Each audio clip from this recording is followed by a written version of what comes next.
વીઠીને તમે ત્યાં પહોંચો પછી પણ ત્યાં સ્થાનિક માનનીય વડાપ્રધાન શ્રી આવી ગયા.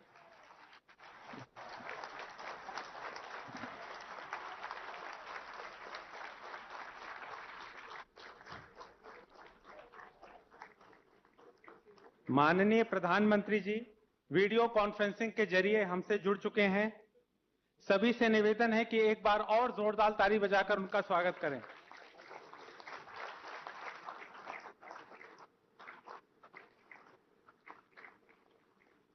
आदरणीय प्रधानमंत्री जी, मैं इस सभा की ओर से आपका हार्दिक स्वागत करता हूं और यदि आपकी अनुमति हो तो इस कार्यक्रम को आगे बढ़ाना चाहता हूं. हमारे आदरणीय प्रधानमंत्री जी के सपने को अपने दृढ़ निश्चय और नेतृत्व कौशल से वास्तविकता में बदल देने वाले हमारे माननीय केंद्रीय पोत परिवहन राज्य मंत्री स्वतंत्र प्रभार श्री मनसुख मंडाविया जी से मैं सादर अनुरोध करता हूं कि वे अपने वचनों से माननीय प्रधानमंत्री जी का स्वागत करें. माननीय मंत्री जी.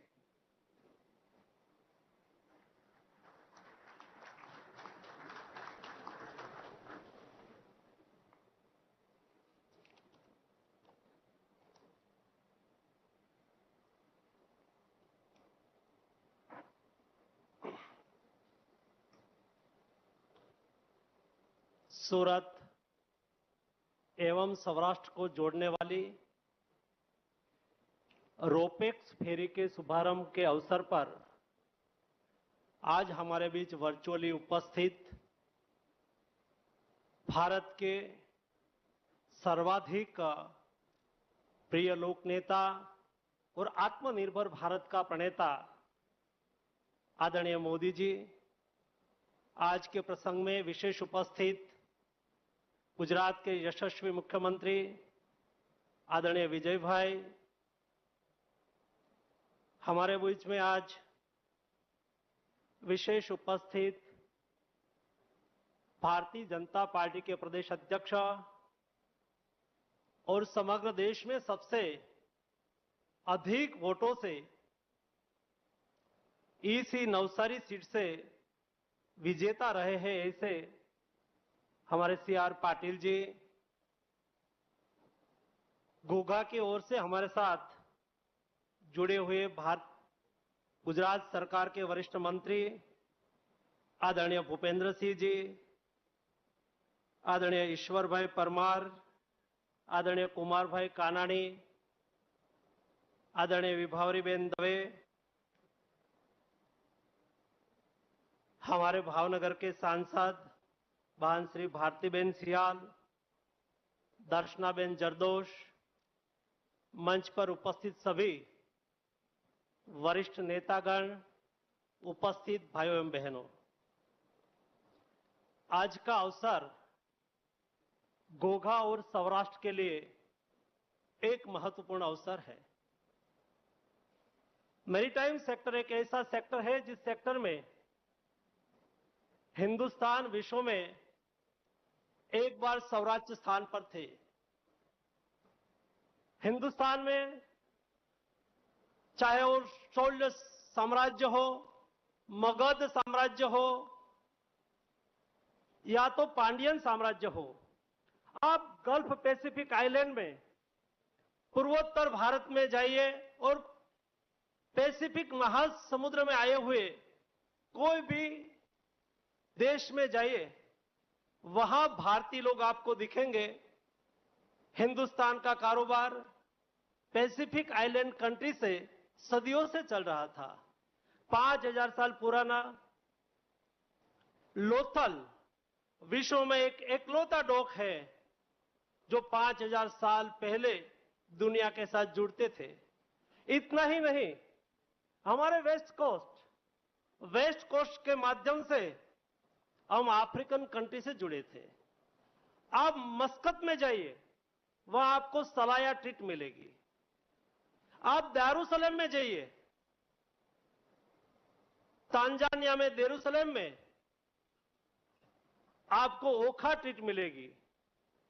इतना ही नहीं, लेकिन ये जमाने में सदियों पहले गल्फ ऑफ कैम्बे, खंभात के अखात के माध्यम से, साबरमती रिवर के माध्यम से हम अहमदाबाद को जोड़ते थे और अहमदाबाद में आज भी मस्कती मार्केट है। मस्कत के साथ ये जमाने में हमारा ट्रेड हुआ करता था। शिवाजी महाराज के समय में हिंदुस्तान और शिवाजी महाराज की नेवी ये दुनिया में पॉपुलर थी। जिस स्थान पर हम बैठे हैं, ये सूरत की धरती पर आज से 200 साल पहले वाडिया बंधु, वाडिया फैमिली थी और दुनिया के सबसे अच्छे शिप यहां बनाते थे और बना के रेडी रखते थे। दुनिया के लोग यहां आते थे और हमारे शिप को लेके जाके यहां से परचेज करके ले जाते थे। और उसके बाद एक समय आया, इस समय में, अंग्रेज समय में हमारा मैरीटाइम सेक्टर को पिछड़े रखा गया। हिंदुस्तान की शिप बिल्डिंग को गिराया गया और केवल रॉयल नेवी के लिए ही हिंदुस्तान में शिप बिल्डिंग होने लगा। इंडियन सीफेयर को हटाया गया और हिंदुस्तान का एक जाजरमान मैरीटाइम इतिहास, हिस्ट्री हमारी बन के रह गई। आजादी के 17 साल के बाद मोदी जी एक नया इतिहास रख रहे हैं। मोदी जी ने आत्मनिर्भर भारत के माध्यम से फिर से मैरीटाइम सेक्टर के प्रति अपना ध्यान केंद्रित किया। जो हमारी क्षमता थी उसको उजागर करने की कोशिश की। दोस्तों, मोदी जी की इच्छा शक्ति से आत्मनिर्भर भारत के माध्यम से जिस सेक्टर में हम नहीं थे, इस सेक्टर में आज हम पहुंचने लगे। आपने देखा होगा, केवल 35 दिन में, 45 दिन में मोदी जी ने हिंदुस्तान को सी प्लेन उड़ाने वाली कंट्री के कॉलेजियम में रख दिया और हिंदुस्तान में सी प्लेन उड़ा। मुझे पता है 20 मार्च के दिन मैरीटाइम बोर्ड और मेरे दीनदयाल पोर्ट की एक ज्वाइंट टीम ने हजीरा और दहेज और घोघा की विजिट की थी। भूतकाल की सरकारों ने जितने समय में डीपीआर नहीं बनता था, जितने समय में प्रोजेक्ट की तैयारी हो नहीं पाती थी, बीच में कोविड आ गया, लेकिन भी 6 महीने में एक बड़ा इंफ्रास्ट्रक्चर खड़ा करके सौराष्ट्र और सूरत को जोड़ने हम जा रहे हैं। ये मोदी जी की कार्यशैली की एक सबसे बड़ा एग्जाम्पल है। और इस मैरीटाइम सेक्टर को फिर से मोदी जी के नेतृत्व में, आज तक हिंदुस्तान में इतनी बड़ी रोपेक्स फेरी नहीं चली है जिसमें 500 से ज्यादा पैसेंजर बैठ सके, जिसमें 35 से 40 ट्रक आ सके, जिसमें 100 मोटर कार आ सके। ऐसी फेरी आज के दिन तक नहीं चली है। मैंने कल शाम को जाके देखा, कल सारा सूरत उत्साहित था। फेरी में, शिप में रोशनी की गई थी। कई लोग ने आके यहां मुलाकात ली और लास्ट 3-4 दिन से मुझे कॉल आ रहा है कि 10 दिन का बुकिंग फुल हो गया है, आप जरा कुछ हमारे लिए करिए, हम भी फेरी में जाना चाहते हैं। सारे सौराष्ट्र के सभी शहर आज हमारे साथ वर्चुअली जुड़े हुए हैं। सभी चैम्बर ऑफ कॉमर्स जुड़ी हुई है, सभी एनजीओ जुड़ी हुई है, सभी संस्थाएं जुड़ी हुई है और आज उत्सुकता के साथ गोगा से हजीरा तक के फेरी का प्रारंभ के अवसर पर अपनी आकांक्षाओं के साथ, विकास के सपनों के साथ आज हमारे साथ जुड़ गए हैं। और ऐसी स्थिति में आज मोदी जी का एक सपना था कि सूरत को मुझे सौराष्ट्र के साथ जोड़ना है।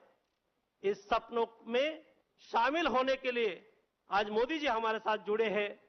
मैं मोदी जी का, यहां बैठे हुए सभी मंचासीन महानुभावों का और उपस्थित और प्रत्यक्ष अप्रत्यक्ष हमारे साथ जुड़े हुए सभी का हार्दिक हार्दिक स्वागत करता हूं।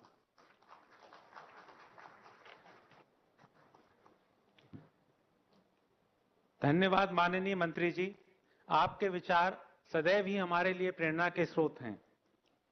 हजीरा घोघा रोपैक्स फेरी गुजरात के परिवहन में एक अभूतपूर्व परिवर्तन लाने वाली है। बड़े हर्ष का विषय है कि गुजरात के मुख्यमंत्री श्री विजय रूपानी जी आज हमारे बीच उपस्थित हैं। अब मैं माननीय मुख्यमंत्री जी को इस समारोह को संबोधित करने के लिए सादर आमंत्रित करता हूं। माननीय मुख्यमंत्री जी।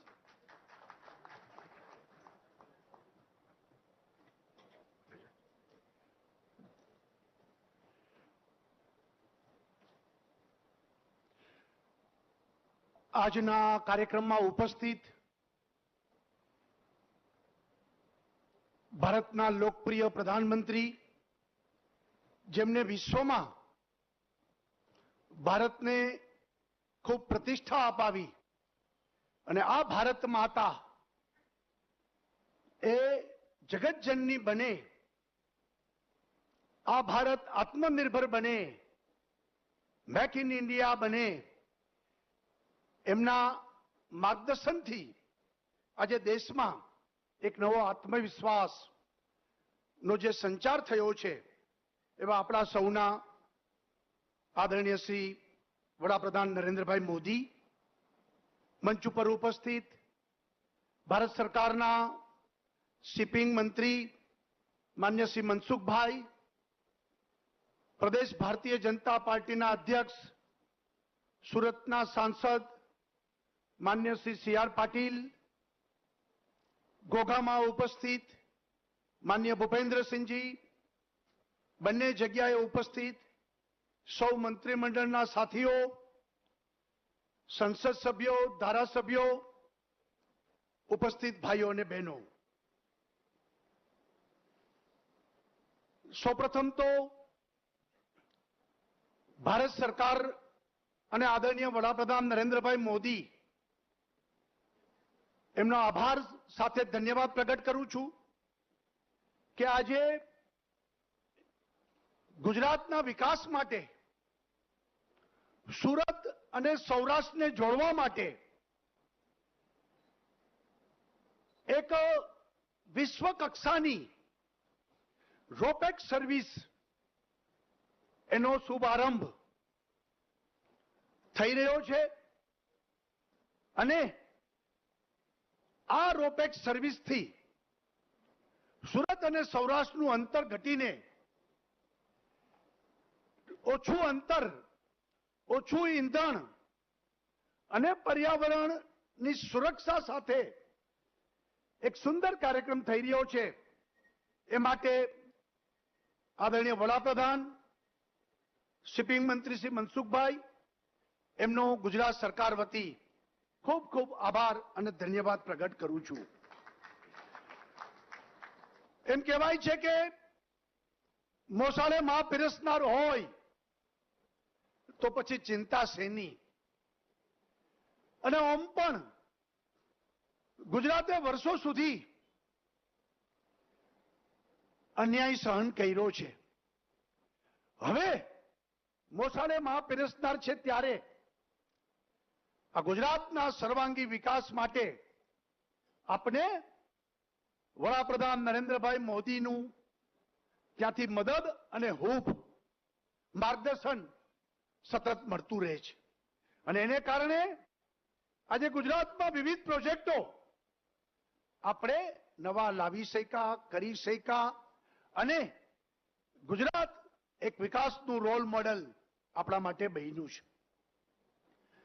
અગાઉ મેં કીધું એમ અન્યાયની હારમાળા એ આપણે સહન કરી છે, પરંતુ નરેન્દ્રભાઈ વડાપ્રધાન બનતાની સાથે 17મા દિવસે નર્મદા ડેમ એની બધી મંજૂરી મળી ગઈ અને આજે એ મોટી આપણી જીવાદોરી યોજના એ દિલ્હીને કારણે, મોદીજીને કારણે સફળ થઈ.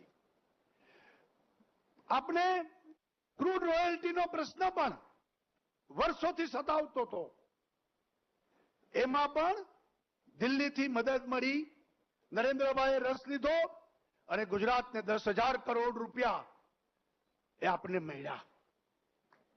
બુલેટ ટ્રેનનો પ્રોજેક્ટ, આખા ભારતમાં પહેલી બુલેટ ટ્રેન, એ પણ આપણે નરેન્દ્રભાઈને કારણે, ભારત સરકારને કારણે મળી.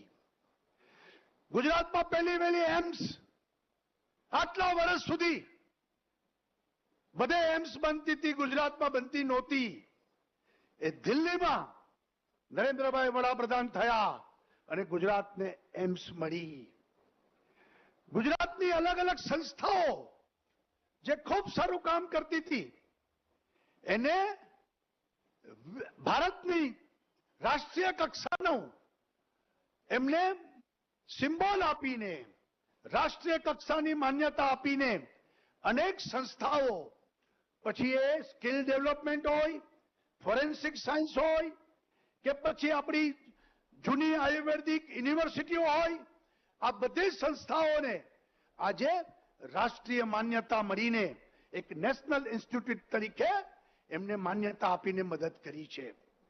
ટુરિઝમ ક્ષેત્રમાં પણ આપણે કચ્છની ઘોરડાના વિકાસની વાત હોય, લોથલની વાત હોય, કે પછી ટ્રાઇબલ વિસ્તારમાં આપણે ટ્રાઇબલ મ્યુઝિયમની વાત હોય, ગાંધી સર્કિટની વાત હોય, સ્ટેચ્યુ ઓફ યુનિટીની વાત હોય, આ બધામાં કેન્દ્રીય સરકારની નરેન્દ્રભાઈના માર્ગદર્શનથી એ બધી મદદો આજે ગુજરાતને ઘણા વર્ષો પછી મળી રહી છે.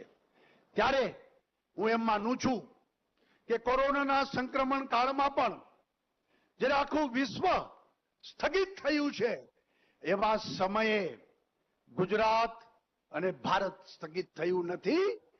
કોરોનાના સંક્રમણ વચ્ચે પણ વિકાસની યાત્રા એ સતત ચાલુ રાખીને આપણે વિકાસના નવા છોગા ઉમેરી રહ્યા છીએ.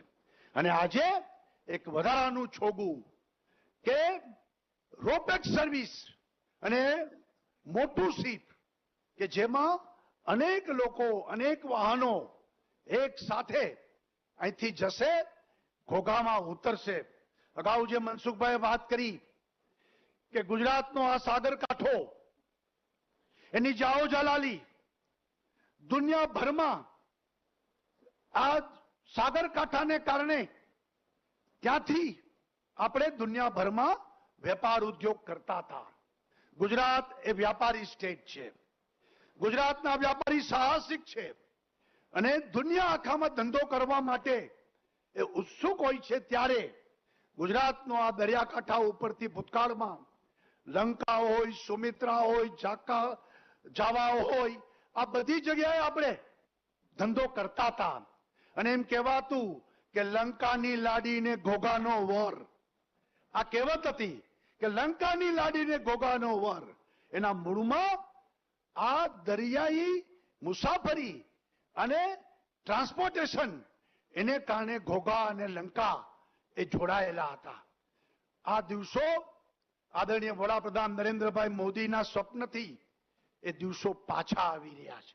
અને ત્યારે હું એમ સમજુ છું કે ગુજરાતના પોર્ટોનો વિકાસ, ગુજરાતનો દરિયા કિનારો ધમધમતો બને અને દુનિયાભરનો અહીંથી લોડિંગ અનલોડિંગ થાય અને આ ગુજરાતનો દરિયાકાંઠો એ ભારતનો એક ગેટવે ઓફ ઇન્ડિયા બનશે.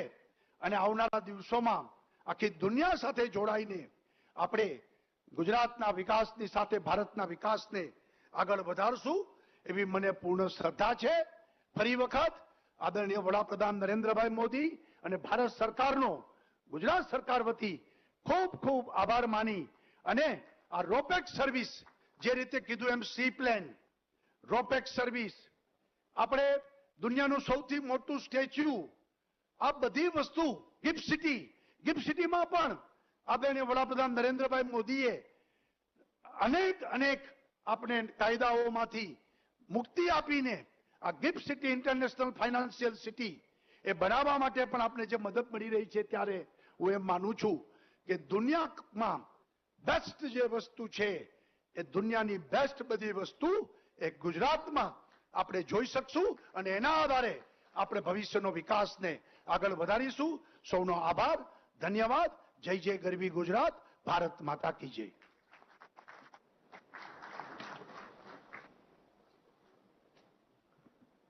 धन्यवाद सर. आदरणीय प्रधानमंत्री जी, हजीरा घोघा रोपैक्स फेरी के शुरू होने से खंबात के अखात के दोनों तरफ हर्ष की लहर है. आज हमारे साथ कई ऐसे लोग जुड़े हैं जो इस अवसर पर आपसे अपनी खुशी, अपनी आशाएं, अपनी आकांक्षाएं साझा करना चाहते हैं. समय की मर्यादा के कारण हम सब लोगों को तो आपसे नहीं जोड़ पा रहे हैं. आपकी अनुमति से मैं इनसे आपकी बात कराना चाहता हूं.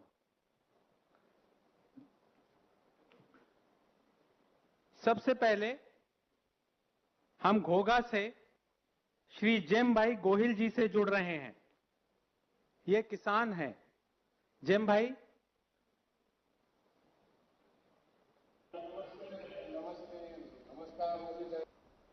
જેમભાઈ તમારો અવાજ બરાબર નથી આવતો.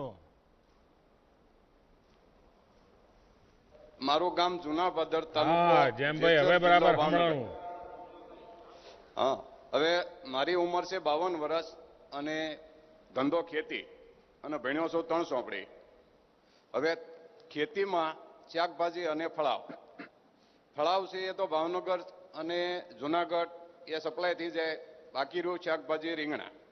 તો રીંગણા અમે 1987 થી સુરત સપ્લાય કરીએ. તો સુરત પહેલા જતા 1987 માં 17-18 કલાક તક.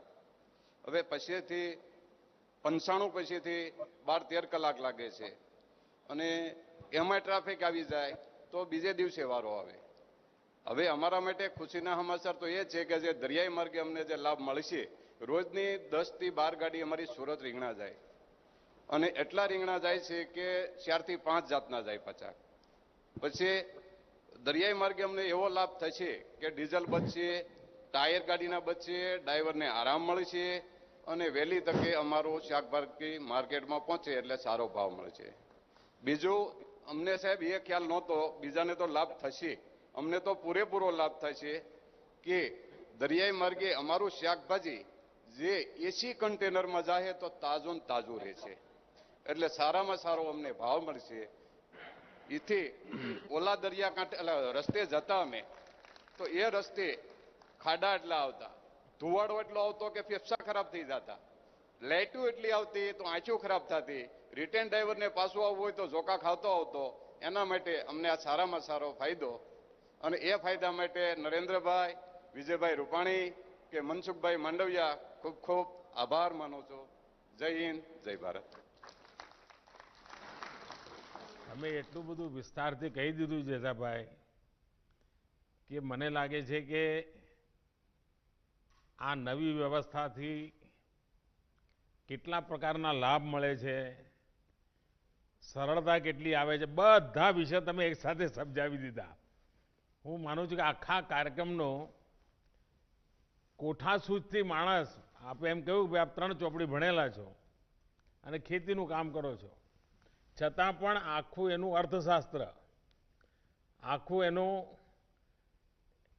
વિજ્ઞાન, જલમાર્ગ, રોડ માર્ગ, આ બધું તમે સમજાવી દીધું. મને લાગે છે કે ગુજરાતના ખેડૂતની આ જે વિશેષતા છે, પરિવર્તનશીલ છે, નવી ચીજો બહુ આસાનીથી સ્વીકારે છે અને સુરતવાળાને ખબર પડે કે આ કાઠિયાવાડથી આવ્યું છે એટલે તમારે સાહેબ 2 હાથે રૂપિયા ધરીને લેવા તૈયાર થઈ જશે. તો તમને ખૂબ ખૂબ અભિનંદન અને ખૂબ સારું તમારી પ્રગતિ થાય અને પર્યાવરણની પણ રક્ષા થાય.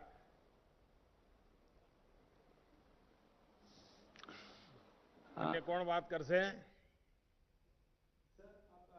घोगा में से ही आसिफ भाई सोलंकी जी जुड़ रहे हैं।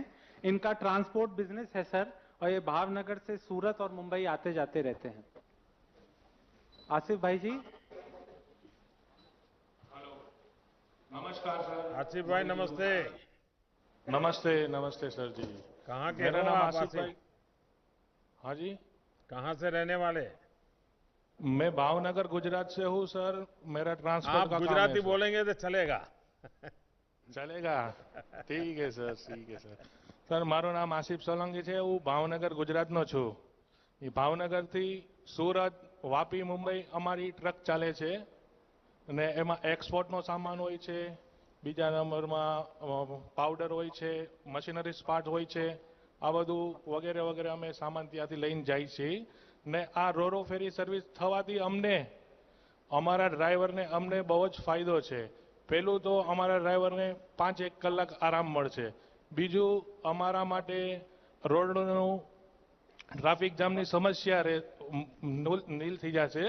बीजा नंबर में अमारा 15 થી 20 લીટર ડીઝલની બચત થશે ને એક્સિડન્ટનો ભય નહીં રહી ને ટોલ બચશે। સમય બચશે, તમારા વાહનનો હવે ડબલ ઉપયોગ થશે એટલે તમારી તો આખી ઇકોનોમી જ બદલાઈ જશે। વેરંટ જ બચશે સર. હા, તો નવા ટ્રક બક લેવાનો વિચાર કરો છો કે નથી કરતા? હવે સાચું બોલો ને, કોઈ ઇન્કમ ટેક્સ વાળો નહીં આવે આસિફભાઈ, બોલો ને. એમને પણ ફાયદો જ છે રીંગણામાં. હે, એમને ફાયદો જ છે રીંગણામાં ને અમારે ચક્કરે ફાયદો છે. કુલ કેટલા ડ્રાઈવર રાખ્યા છે? કેટલા ડ્રાઈવર રાખ્યા છે? ડ્રાઈવર હા, ડ્રાઈવર મારે 8 છે સાહેબ. 8 છે. અને ટ્રક કેટલી છે? 6. જો આવું ચાલતું હશે સાહેબ 12 ડ્રાઈવર રાખવા જોઈએ. નહીં સર, કોઈ કોઈમાં ડબલ તમે એક ડ્રાઈવર ડ્રાઈવર જાય છે. પાસેથી આટલું બધું કામ લો ચાલતું હશે, પછી એની તબિયત બગડી જ જાય ને. નહીં સર, એ માટે તો અમારે આ રોરો ફેરી સર્વિસ છે ને. હવે આભાર હવે આવીશ તમારો, ભાઈ. આજે તમે ચાલુ કરો છે એ માટે અમારે જ ફાયદો છે સર. ડ્રાઈવરને આરામ, ઘણી વાર શું અકસ્માતનું એક કારણ આ હોય છે, ડ્રાઈવરને જેટલો આરામ મળવો જોઈએ એટલે નથી આપતા, ને ખેંચાવતા હોઈએ, કામ ખેંચાવતા હોઈએ, અને સવારે 4-5 વાગે આંખ ઢળી જાય તો એ બધું ગાય, બધા પૈસા તમારા બચાયેલા નકામા થઈ જાય. તો આટલું કરશો સર હવે હાજી. ચાલો, ખૂબ ખૂબ ધન્યવાદ અને ખૂબ પ્રગતિ કરો આસિફભાઈ. ओके सर, तो हमारो खूब खूब आभार सर. नमस्कार. जय हिंद. सर अब हजीरा से भी कुछ लोग बात करना चाह रहे हैं सर. उनमें सर सबसे पहले बात कराता हूं सर श्री नंदलाल जी से. ये सर कृषि पैदावार का भी व्यवसाय करते हैं और डायमंड ब्रोकर भी हैं सर. हेलो नंदलाल जी बात करिए. नमस्ते मोदी सर. નંદલાલ જી નમસ્તે. નમસ્તે સર. અમારું વર્ષોથી હજીરા ઘોઘાનું સપનું હતું અને આજ સાકાર થવા જઈ રહ્યું છે. હું ડાયમંડ બ્રોકર છું અને ખેતીવાડી સાથે સંકળાયેલો ખેતીવાડી કરું છું, અને મારે વારે વારે અવારનવાર જવાનું થતું હોય છે સૌરાષ્ટ્ર. અને આ રોરો ફેરીથી અમે વન ડેમાં, એક જ દિવસમાં અમારું કામ કરી અને પાછા અમારા હીરાના ધંધા સાથે જોઈન્ટ થઈ જઈશું. એનાથી અમને ઘણો બધો ફાયદો થવાનો છે. આ રોરો ફેરી એમ વર્ષોથી અમારી માંગણી હતી. મનસુખભાઈને મેં વારે વારે લેટર પણ લખેલા હતા. અમારા કુમારભાઈ કાનાણી, પ્રવીણભાઈ ઘોઘારીને રજૂઆત કરી હતી. તો આપ, આ વિજયભાઈ, મનસુખભાઈ અને આપનો, મોદી સાહેબ, આપનો અમે ખૂબ ખૂબ આભાર માનીએ છીએ કે આ સેવા અમારા પબ્લિકને અમે પ્રોવાઈડ કરી છે. એની માટે ખૂબ ખૂબ ધન્યવાદ. અને આવતા દિવસોમાં સુરતથી સૌરાષ્ટ્રની અવર જવર પણ વધી જશે. ત્યાંની ખેતીવાડી કરવાની લોકો જશે, અને એક વન દિવસમાં જ આવવાનો છે તો લઘુ ઉદ્યોગો પણ ત્યાં ડેવલપ થવાના છે. હીરાના કારખાના થાય, અને ખેતીવાડીનો અમે જે વસ્તુ નથી પકાવતા એ હવે શાકભાજી કે બીજી કોઈ પકવી અને અહીંયા લાવશું. સમયના હિસાબે અમે નહોતા પકવી શકતા, શોર્ટ ટાઈમમાં આવશે, એનાથી ઘણો બધો ફાયદો થવાનો છે. ચાલો નંદલાલભાઈ, તમને અને તમારા બધા સાથીઓને, તમે તો બહુ કમાલ કરી છે. સુરત આવો તો હીરા અને ભાવનગર આવો તો હળ. એક બાજુ હળ ચલાવવાનું, બીજી બાજુ હીરા ચમકાવાના. સાહેબ, અમે તમને ગુજરાતના મુખ્યમંત્રી હતા ને ત્યારે તમને મેં સાંભળ્યા છે રૂબરૂ, અને તમે એવું કીધું હતું કે હીરા સાથે બીજો પણ ધંધો ડેવલપ કરજો. એને એ અમે લક્ષ્યમાં લીધેલું છે. ચલીએ, મારી વાત તમે યાદ રાખી અને બધા લાગુ કરીએ, બધા અભિનંદન. ओके, थैंक यू भैया. सर अब गिरीश भाई वाघेला जी हैं सर. ये हीरा उद्योग में रत्न कलाकार हैं सर. ये हजीरा से ही जुड़ रहे हैं साहब. नमस्ते. नमस्ते साहब. हाँ गिरीश भाई. हाँ, हूँ साहब हीरा घसो છું. क्या ना जो 15 વર્ષથી. હે, क्या ना वतनी 15 વર્ષ. આ વતની પાલીતાણા તાલુકાનું ગણધોળ ગામ. अच्छा. ગણધોળ ગામનો હું વતની છું. 15 વર્ષથી હીરા કહું છું. અને આ પરેશાની બહુ થતી બસમાં જવાની. આ અમારી માટે બહુ ફાયદો થશે નાના માણસ માટે. હવે હજારો કારીગર છે. ખેડૂતના દીકરાને હે ની પરેશાની, એ તો ટ્રકમાં જતો રહે, ટ્રેક્ટરમાં જતો પણ રહે. ખેતી સાહેબ થોડે થોડી હોય ને, એટલે મારા પિતાજી છે ને, મમ્મી એક છે તો જવું પડે. એક નકરી ખેતીમાં કાંઈ થાય નહીં. પણ હવે હીરામાં પડી ગયા તો પછી જરા મહેનત કરવાનું મન નહીં થતું હોય. હવે મહેનત તો બે જગ્યાએ કરવી પડે ને સાહેબ. પણ હીરામાં તો એ ચાલે ને કર. હવે ખેતરમાં જવું પડે ને બધું કઈ ગમતું નહીં હોય. હા, સારું સાહેબ. નમસ્તે. આવું કર્યું એકદમ.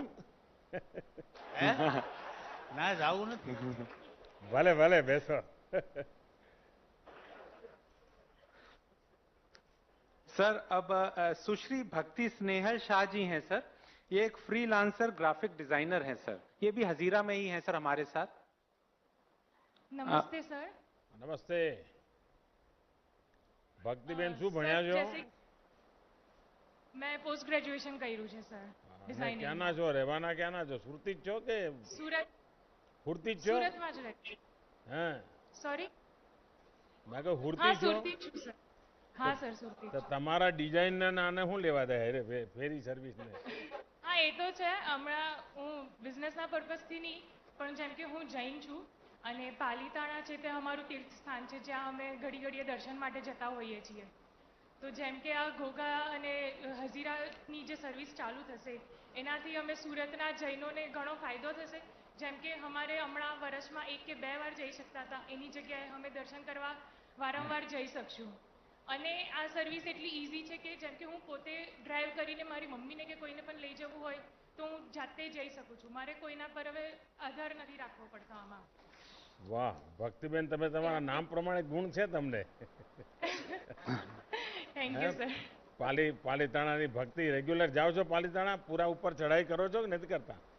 હા સર અમે હું કરું છું, અમે નાની હતી ત્યારથી મારા મમ્મી પપ્પા મને દર વર્ષે લઈ જાય છે ત્યાં। ચલીએ, બહુ સરસ। અને મને લાગે છે કે જૈન સમાજના લોકોને તો ઘણો આનંદ થશે। હવે તો તમને 2 લાભ છે।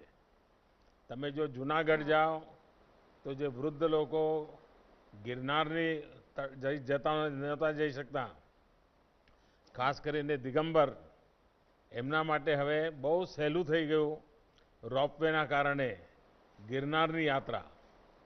જે ગિરનારમાં અંબાજીના ભક્તો છે એમના માટે પણ હવે રોપવેની યાત્રા સરળ થઈ ગઈ। અને બીજી બાજુ પાલીતાણા જનારા જે લોકો છે, હવે તો મુંબઈથી પણ રેગ્યુલર જે પાલીતાણા આવે છે, મને 100% લાગે છે હવે એ લોકો હજીરા આવશે ને હજીરાથી પછી આમાં થઈને પછી પાલીતાણા જશે। જી સર જરૂર। ચાલો, ખૂબ ખૂબ અભિનંદન તમને બધાને। ખૂબ ખૂબ અભિનંદન सर जुड़ना तो और भी कई लोग चाहते थे सर, मगर कार्यक्रम में समय की मर्यादा है सर, तो हम इन 5 लोगों को ही जोड़ सके। सर मैं अब आपसे अनुरोध करता हूं कि कृपया हजीरा पोर्ट में रोपैक्स टर्मिनल का डिजिटली उद्घाटन करने की कृपा करें। तत्पश्चात इस परियोजना से संबंधित जानकारी एक लघु फिल्म के माध्यम से प्रदर्शित की जाएगी। माननीय प्रधानमंत्री श्री नरेंद्र मोदी जी के कर कमलों द्वारा हजीरा में रोपैक्स टर्मिनल का उद्घाटन एवं हजीरा से घोघा के बीच रोपैक्स फेरी सर्विस का flag of.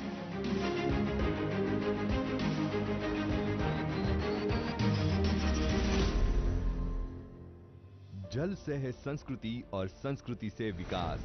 Hazira Ghogha RoPax फेरी बदलेगी इतिहास।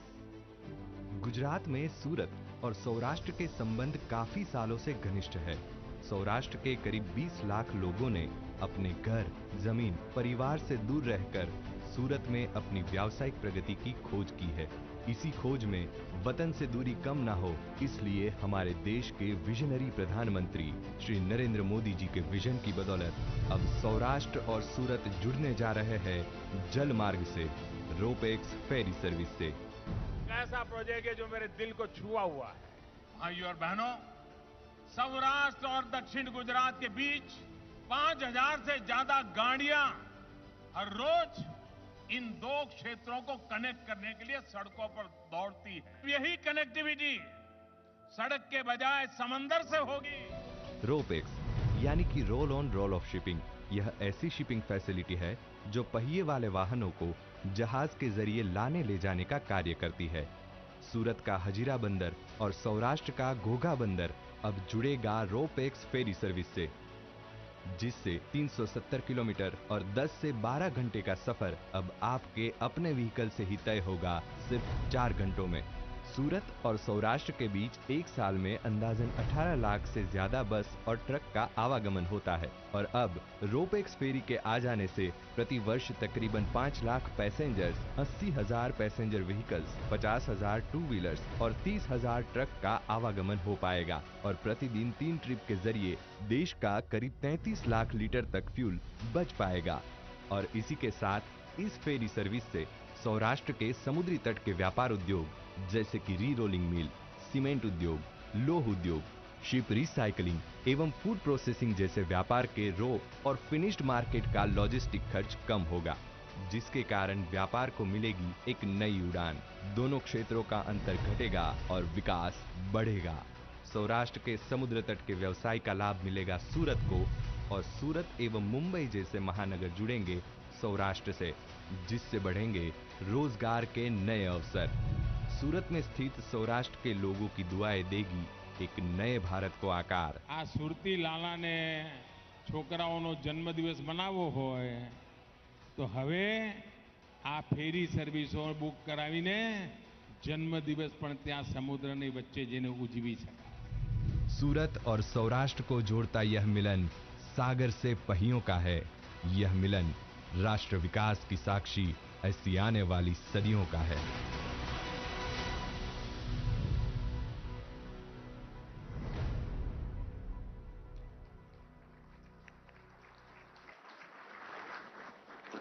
धन्यवाद सर। जिनकी कल्पना आज हजीरा घोघा रोपैक्स फेरी सेवा के रूप में साकार हो रही है, जिनके नेतृत्व में देश तेजी से विकास और आत्मनिर्भरता की ओर कदम बढ़ा रहा है, ऐसे हमारे यशस्वी प्रधानमंत्री जी की ओजस्वी वाणी सुनने के लिए हम सब आतुर हैं। अब मैं माननीय प्रधानमंत्री जी से विनम्र अनुरोध करता हूं कि वे इस अवसर पर कृपया अपने आशीर्वचनों से हम सबको अनुग्रहित करें। किसी एक प्रोजेक्ट के शुरू होने से कैसे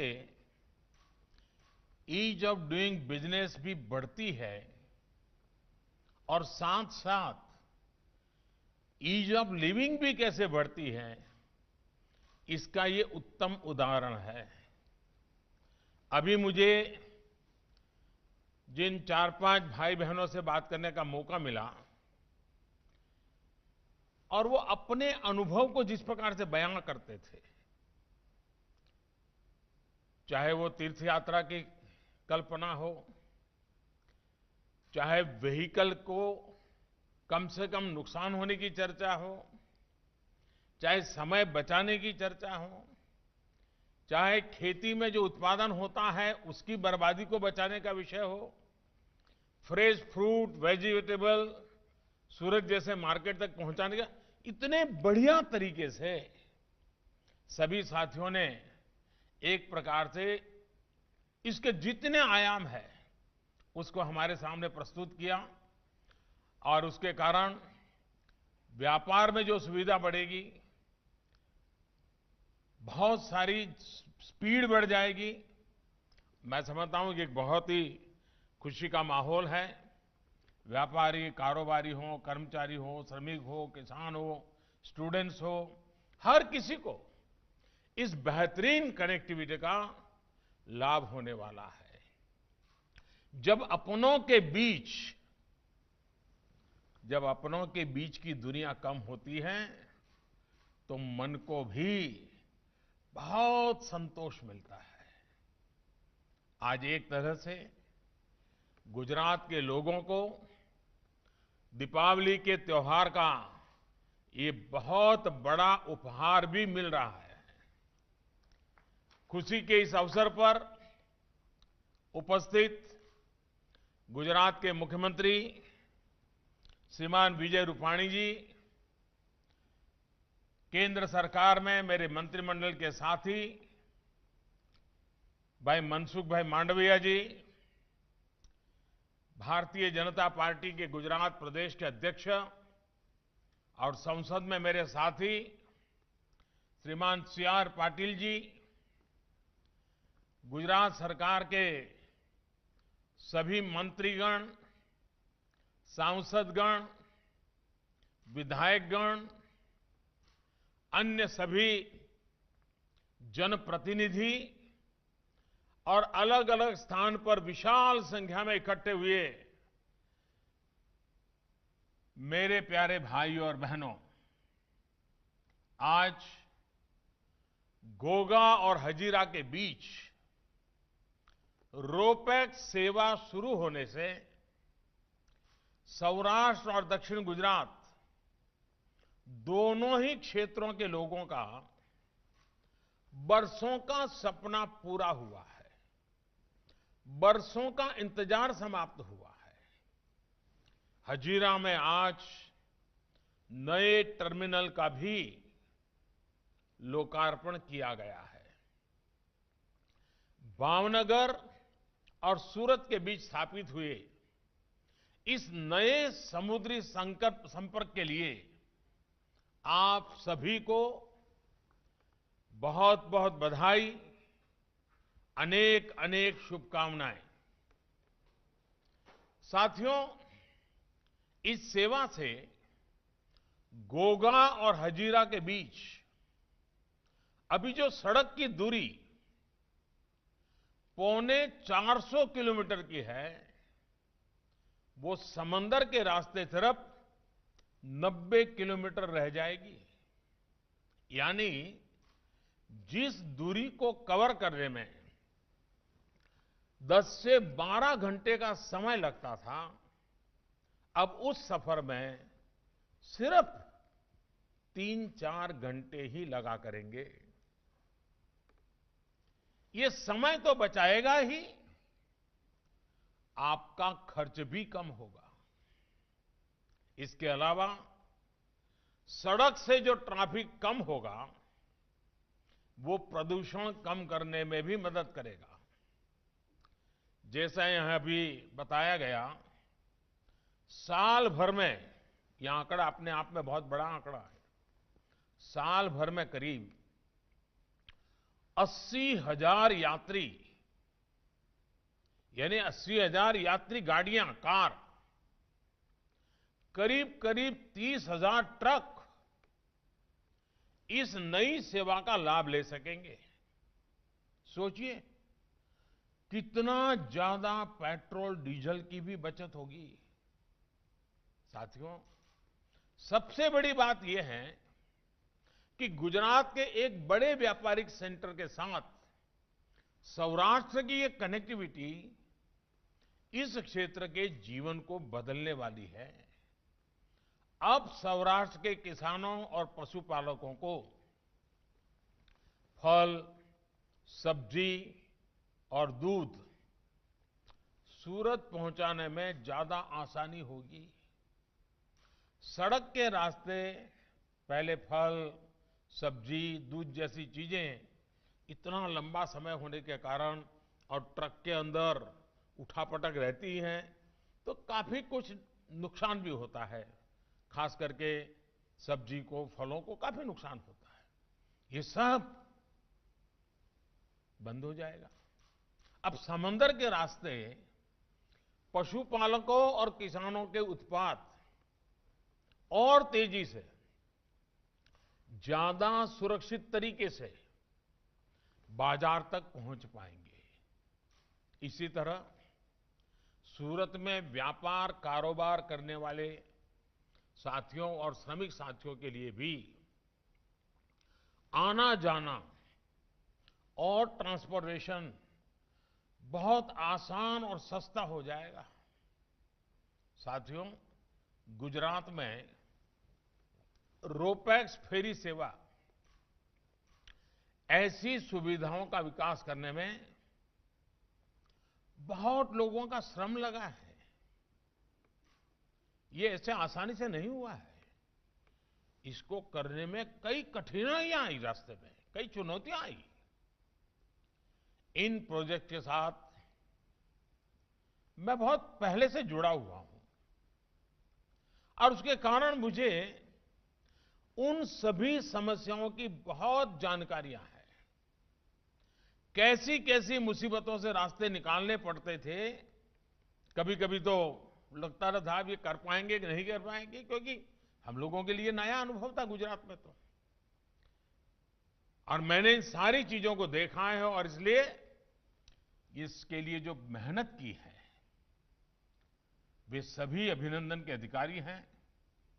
उन तमाम इंजीनियर्स का, श्रमिकों का मैं आज विशेष रूप से आभार व्यक्त करता हूं, जो हिम्मत के साथ डटे रहे और आज इस सपने को साकार करके दिखा दे रहे हैं। आज वो परिश्रम, वो हिम्मत लाखों गुजरातियों के लिए नई सुविधा लेकर आई है, नए अवसर लेकर के आई है।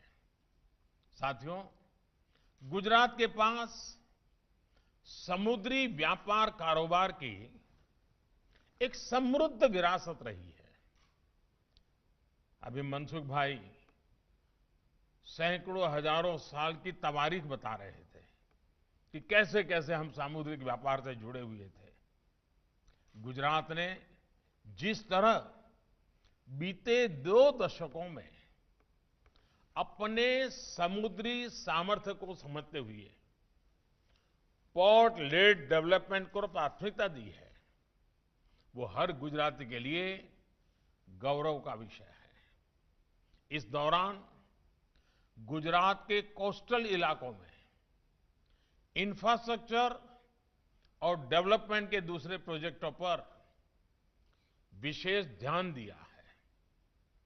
राज्य में शिप बिल्डिंग पॉलिसी बनाना हो, शिप बिल्डिंग पार्क बनाना हो या स्पेशलाइज्ड टर्मिनल का निर्माण, हर इंफ्रास्ट्रक्चर को प्राथमिकता दी गई है।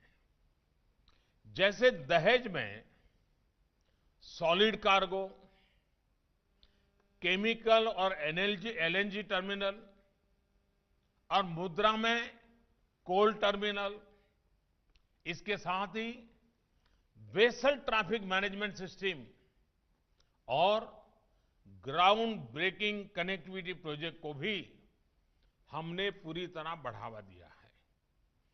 ऐसे ही प्रयासों से गुजरात के पोर्ट सेक्टर को नई दिशा मिली है।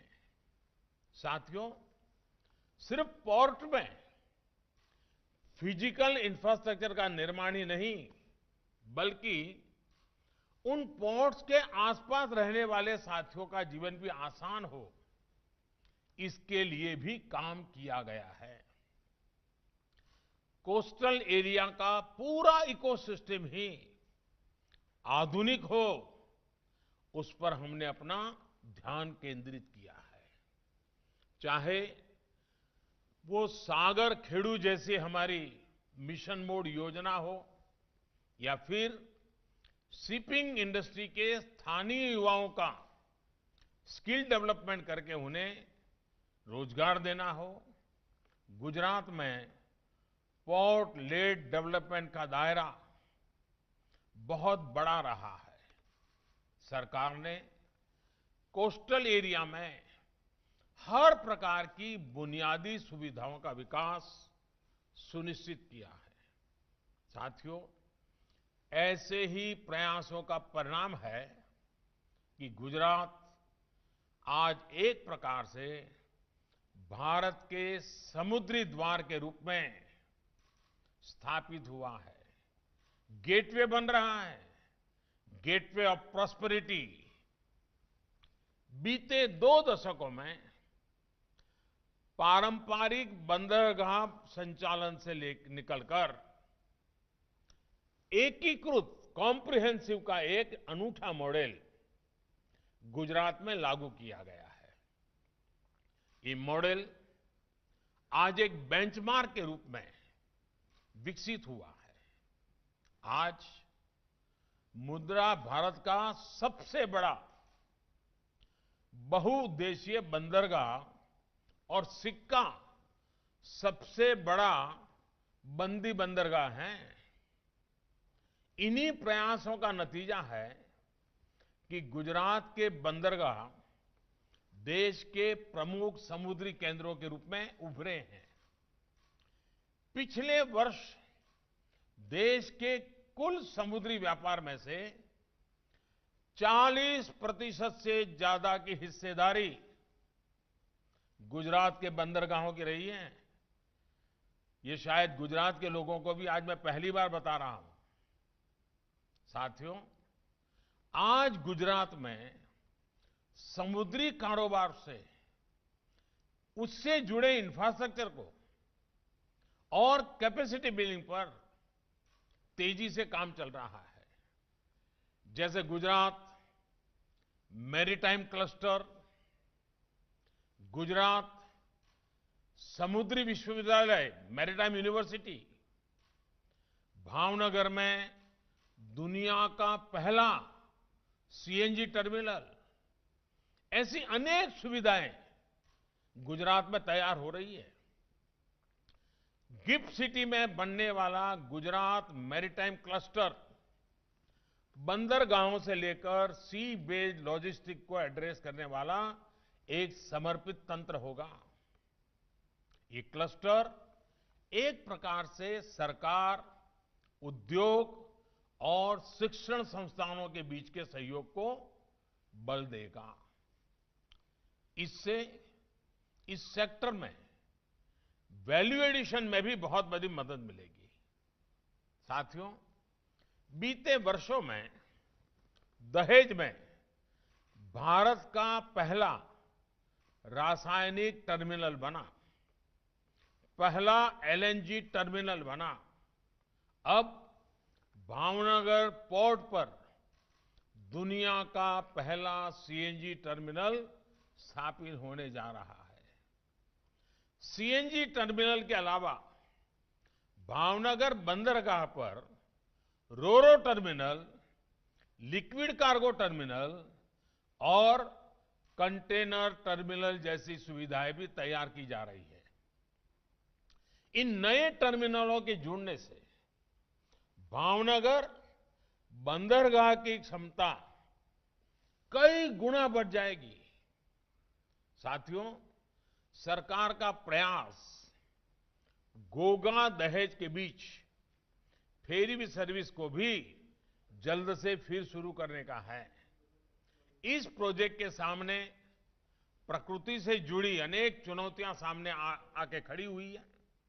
उन्हें आधुनिक टेक्नोलॉजी के माध्यम से दूर करने का प्रयास किया जा रहा है। मुझे उम्मीद है गोगा और दहेज के लोग जल्द ही इस सुविधा का लाभ फिर ले पाएंगे। साथियों, समुद्री व्यापार कारोबार के लिए एक्सपर्ट तैयार हो, एक ट्रेन्ड मैन पावर हो, इसके लिए गुजरात में मैरीटाइम यूनिवर्सिटी बहुत बड़ा सेंटर है। इस सेक्टर से जुड़ी आवश्यकताओं के लिए प्रोफेशनल एजुकेशन देने वाला ये देश का पहला संस्थान है। आज यहां समुद्री कानून और अंतर्राष्ट्रीय व्यापार, कानूनी की पढ़ाई से लेकर मैरीटाइम मैनेजमेंट, शिपिंग, लॉजिस्टिक्स, उसमें भी एमबीए तक की सुविधा मौजूद है। यूनिवर्सिटी के अलावा लोथल में, जिसका अभी मनसुख भाई ने थोड़ा उल्लेख किया था, लोथल में देश की समुद्री विरासत को संजोने वाला पहला नेशनल म्यूजियम बनाने की दिशा में भी काम चल रहा है। साथियों, आज की रोपैक्स फेरी सेवा हो या फिर कुछ दिन पहले शुरू की हुई सी प्लेन जैसी सुविधा, इससे वाटर रिसोर्सेज बेस्ड इकोनॉमी को बहुत गति मिल रही है। और आप देखिए, जल, थल, नभ तीनों में इन दिनों गुजरात ने बहुत बड़ा जंप लगाया है। कुछ दिन पहले मुझे मौका मिला गिरनार में रोपवे के लोकार्पण का। वो टूरिज्म को भी बल देगा, यात्रियों को सुविधा बढ़ाएगा और नभ में जाने का एक नया रास्ता देगा। उसके बाद मुझे सी प्लेन का मौका मिला, एक जगह से पानी से उड़ना, दूसरी जगह पे पानी में उतरना। और आज समुद्र के अंदर पानी के माध्यम से प्रवास करना, यानी एक साथ कितने प्रकार की गति बढ़ने वाली है, इसका आप भली भांति अंदाज लगा सकते हैं। साथियों, जब समंदर की बात आती है, पानी की बात आती है, तो इसका विस्तार मछली से जुड़े व्यापार कारोबार से लेकर सीवीड की खेती से लेकर वाटर ट्रांसपोर्ट और टूरिज्म तक है। बीते वर्षों में देश में ब्लू इकोनॉमी को सशक्त करने के लिए भी गंभीर प्रयास किए गए हैं। पहले ओशन इकोनॉमी की बात होती थी और आज हम ब्लू इकोनॉमी की भी बात कर रहे हैं। साथियों, समुद्री किनारे के पूरे इकोसिस्टम को और मछुआरे साथियों की मदद के लिए भी बीते वर्षों में अनेक योजनाएं बनाई गई है। चाहे आधुनिक ट्रॉलर्स के लिए मछुआरों को आर्थिक मदद हो, या फिर मौसम और समुद्री रास्तों की सही जानकारी देने वाली नेविगेशन सिस्टम हो, मछुआरों की सुरक्षा और समृद्धि ये हमारी प्राथमिकता है। हाल में मछली से जुड़े व्यापार को बढ़ावा देने के लिए प्रधानमंत्री मत्स्य संपदा योजना भी शुरू की गई है।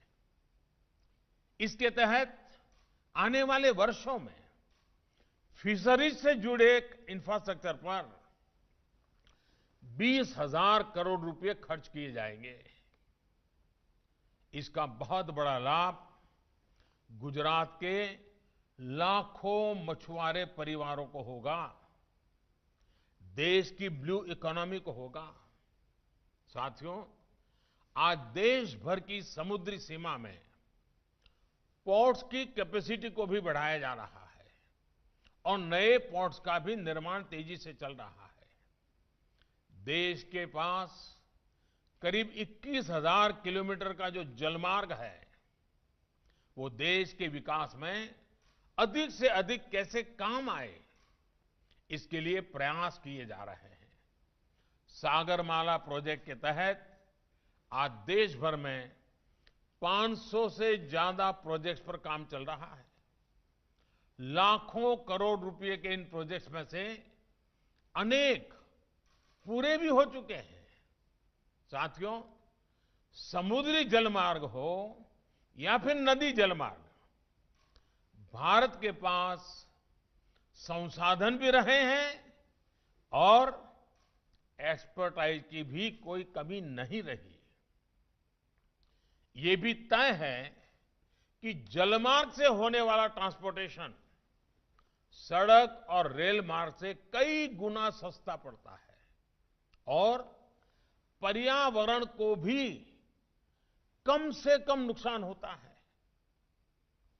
फिर भी इस दिशा में एक होलिस्टिक अप्रोच के साथ 2014 के बाद ही काम हो पाया है।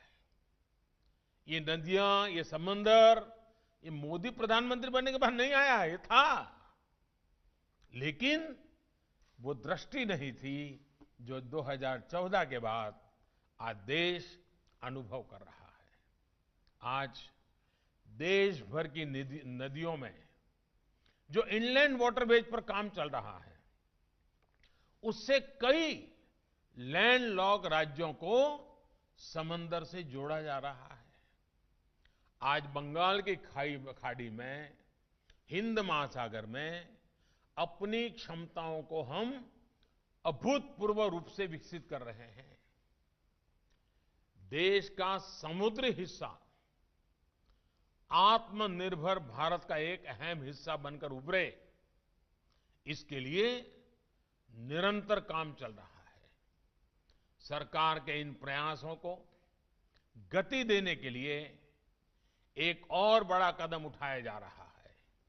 अब मिनिस्ट्री ऑफ शिपिंग का भी नाम बदला जा रहा है। अब ये मंत्रालय ministry of ports, shipping and waterways के नाम से जाना जाएगा। उसका विस्तार किया जा रहा है। विकसित अर्थव्यवस्थाओं में ज्यादातर जगहों पर शिपिंग मंत्रालय ही पोर्ट्स और वाटरवेज का भी दायित्व संभालता है। भारत में शिपिंग मंत्रालय पोर्ट्स और वाटरवेज से जुड़ी काफी कार्यों को करता रहा है। अब नाम में अधिक स्पष्टता आने से काम में भी अधिक स्पष्टता आ जाएगी।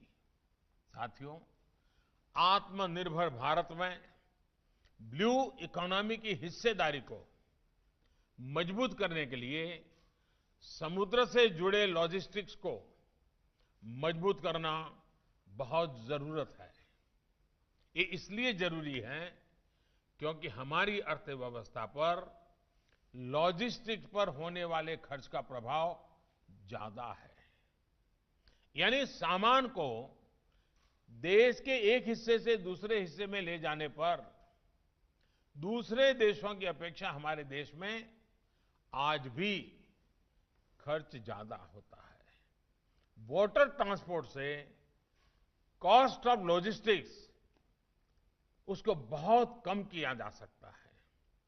इसलिए हमारा फोकस एक ऐसे इकोसिस्टम को बनाने का है जहां कार्गो की सीमलेस मूवमेंट सुनिश्चित हो सके। आज एक बेहतरीन इंफ्रास्ट्रक्चर के साथ साथ बेहतर मैरीटाइम लॉजिस्टिक्स के लिए सिंगल विंडो सिस्टम पर भी हम काम करने के लिए आगे बढ़ रहे हैं, उसकी तैयारियां चल रही हैं। साथियों, लॉजिस्टिक्स पर होने वाले खर्च को कम करने के लिए अब देश मल्टी मॉडल कनेक्टिविटी की दिशा में एक बहुत ही होलिस्टिक व्यू के साथ और दीर्घकालीन सोच के साथ आगे बढ़ रहा है। कोशिश यह है कि रोड, रेल, एयर और शिपिंग जैसे इंफ्रास्ट्रक्चर की आपस में कनेक्टिविटी भी बेहतर हो और उसमें जो साइलोज आते हैं उनको भी दूर किया जा सके। देश में मल्टी मॉडल लॉजिस्टिक पार्क्स का निर्माण भी किया जा रहा है और देश के भीतर ही नहीं बल्कि अपने पड़ोसी देशों के साथ भी मल्टी मॉडल कनेक्टिविटी के विकास के लिए मिलकर काम हो रहा है। मुझे विश्वास है कि इन तमाम प्रयासों से हम अपनी लॉजिस्टिक कॉस्ट को बहुत कम कर पाने में सफल हो जाएंगे। लॉजिस्टिक्स की कीमत को काबू में रखने के लिए जो प्रयत्न हो रहे हैं, इन्हीं प्रयासों से अर्थव्यवस्था को भी नई गति मिलेगी। साथियों, त्योहारों के इस समय में खरीदारी भी खूब हो रही है। इस खरीदारी के समय मैं जरा सूरत के लोगों से थोड़ा आग्रह करूंगा क्योंकि उनको तो दुनिया में जाना आने का बड़ा रूटीन होता है। मैं इस खरीदारी के समय वोकल फॉर लोकल, ये वोकल फॉर लोकल का मंत्र भूलना नहीं है। Vocal for local. और मैंने देखा है कि लोगों को लगता है कि दिए खरीद लिए तो मतलब हम आत्मनिर्भर जी नहीं, हर चीज में ध्यान देना है। वरना इन दिनों सिर्फ दिए को ही, अरे भाई हम भारत का दिया लेंगे, अच्छी बात है, लेकिन आप अगर खुद देखोगे अपने शरीर पे, अपने घर में इतनी चीजें बाहर की होगी जो हमारे देश के लोग बनाते हैं, हमारे छोटे छोटे लोग बनाते हैं। हम उनको क्यों अवसर न दें? देश को आगे बढ़ाना है ना दोस्तों, तो उसके लिए हमारे इन छोटे छोटे लोगों को, छोटे छोटे व्यापारियों को, छोटे छोटे कारीगरों को, छोटे छोटे कलाकारों को, गांव की हमारी बहनों को, वे जो चीजें बनाती हैं, अनेक प्रकार की चीजें बनाती है, एक बार लेकर के देखिए तो सही और गर्व से दुनिया को बताइए ये हमारे गांव के लोगों ने बनाया, हमारे जिले के लोगों ने बनाया, हमारे देश के लोगों ने बनाया। देखिए आपका भी सीना चौड़ा हो जाएगा, दिवाली मनाने का मजा और आ जाएगा। इसलिए vocal for local, vocal for local, कोई कॉम्प्रोमाइज नहीं करेंगे। देश आजादी के 75 साल मनाने वाला है, तब तक ये मंत्र हमारे जीवन का मंत्र बन जाए, हमारे परिवार का मंत्र बन जाए, हमारे घर के हर व्यक्ति के मन में ये भाव पैदा हो, इस पर हमारा बल होना चाहिए। और इसलिए ये दिवाली वोकल फॉर लोकल का एक टर्निंग पॉइंट बन जाए। मैं मेरे गुजरात के भाइयों बहनों से जरा हक से भी मांग सकता हूं, और मुझे पता है कि आप कभी निराश नहीं करोगे।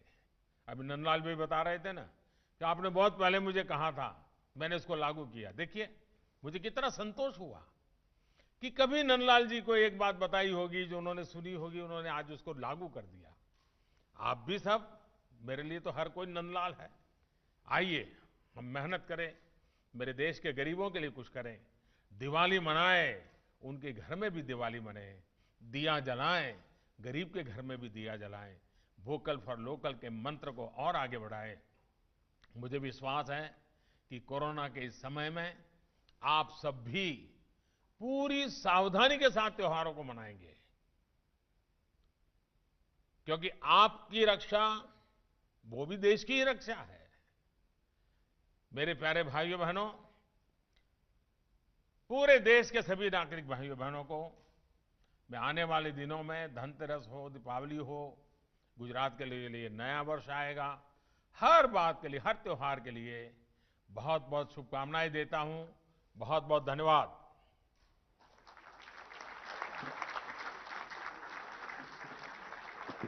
धन्यवाद सर। अब मैं माननीय प्रधानमंत्री जी से अनुरोध करूंगा कि वे हजीरा घोघा रोपैक्स फेरी सेवा को हरी झंडी दिखाकर शुभारंभ करने की कृपा करें।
सर पता नहीं ये मुझे ही लगा, मगर इस शिप का हूटर किसी शंखनाद जैसा था। ये आने वाले युग के लिए एक नया शंखनाद है।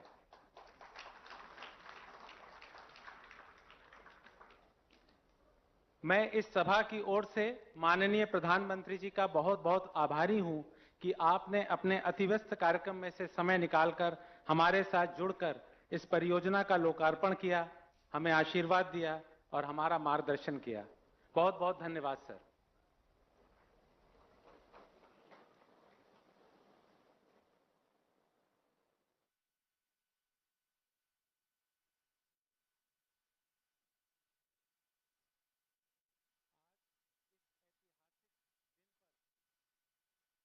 Needs to be strengthened for a new India, and of course the many wide-ranging benefits that of course the RoPac terminal will bring for South Gujarat and Saurashtra region and that entire area. In fact, this development marking a big step towards harnessing waterways and integrating them with the economic development of the country. There in fact is also mentioned as far as shipping